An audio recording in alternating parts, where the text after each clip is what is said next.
Hi, Wade Galt with Smart Bonus Systems here again. In this video, we're going to talk about recruiting stars, how to attract superstars with a huge opportunity while scaring away non-superstars by having huge accountability and responsibility. Now, earlier on, we talked about the different roles of renewals, growth, and multilining. We talked about how you'd staff your agency. We talked about the impact of lapse rate on your renewals and your income over your career. And then we also talked about different ways to pay each of the three different types of experts or superstars so that they would be very motivated to perform at high levels consistently on and on. And we talked about now being able to communicate the opportunity and needing to do that in order to make sure that we could reach the marketplace. And so people like this out there would hear about us and could find us.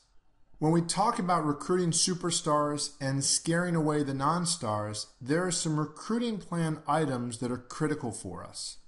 In each case, I'm going to show you a common problem and how we solve that. First common problem is we have a good person, but they're the wrong role.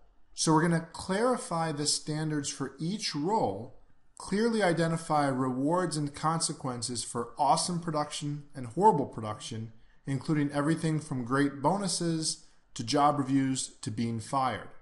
The second thing are slow learners, people who cost too much for us to train because it takes too long. We're going to have a training and activity milestones calendar to make sure they're on time and being trained in a certain timing, and this is going to be something they're going to agree to before they even come on board with us. For our low performing producer, we're going to have production and results milestones calendar. So very similar concept. We're going to have certain timelines by which they have to achieve certain results in order to be doing really well, or at the very least in order to keep their job.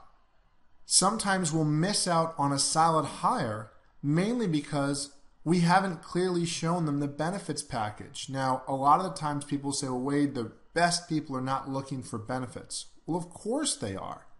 They're not needing benefits, they're not counting on benefits, and they're looking to perform as well, but they want as good a benefits as they can get. And we want to make sure that we're showing that we have that and we can pay abundantly if team members perform at a very high level. Sometimes new agents are unable to attract high quality new talent. They keep recycling team members from other agencies, but they can't bring in that really sharp person out of, let's say, college or 22 to 24 years old who wants to go someplace because they're not showing them this lucrative career path. And that's something we need to do, is show them the opportunities, at least of these three roles, and how they can grow within the agency and if they do decide to become an agent in the future.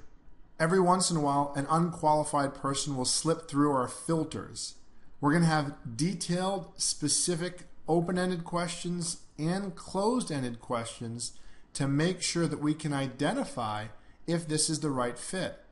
A lot of people don't ask a lot of questions of their applicants. Sometimes it's because they just want to get the hire. Maybe they're afraid of hearing the truth, but we want to know as much as possible ahead of time. Kind of like if you're getting ready to marry somebody, you want to know a lot about them. We might not be staying married to these people, but we're hoping to have them with us for at least 3 to 5 to 7 to 10 years. So taking and investing a little bit of time up front to make sure there's a fit and there's a match is going to be time well invested.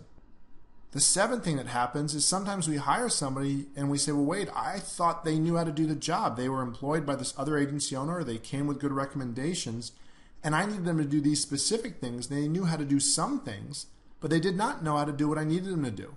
And so one of the best office managers and really office directors I know taught me this, where she put together a list and just had each team member in the agency and new hires put their initials next to each task that they declared they know how to do, so that when you're recruiting somebody and you do this, you can be very clear about what to expect for them and not have any surprises. Sometimes we run into team members where we want their success more than they do. We're going to create an economic adult business agreement, and plain and simply, what that really means is we've got this great opportunity. We're going to lay out for you, as we have above, these training milestones and production milestones and how we're going to develop you, but we'll also fire you ridiculously quickly if you're not performing and keeping up your end of the agreement. Number 9, Very often, agency owners will get low traffic on their job postings, and some of the job posting sites out there are really easy to use, but they're not that powerful if you're looking to distinguish yourself as an awesome agency. So a lot of the times I'll see job postings and they look exactly the same. Well, that's kind of like if I wanted to work at a chain store or at a McDonald's. Well, okay, I'll just go to the one that's closest nearby because all the job postings look the same. The jobs must be the same. If you want to really stand out and recruit true superstars, you need to have a unique, huge opportunity. And my experience is going to suggest and show that we need to post that on Career Builder, where we can not only describe the opportunity in a unique way, but also post the dollar value and the paid vacation value of that opportunity as well. Number 10, lots of time wasted on poor applicants. One of the reasons why I love using Career Builder, even though I don't make $1 from them, is that you can make their screeners a requirement of job applicants.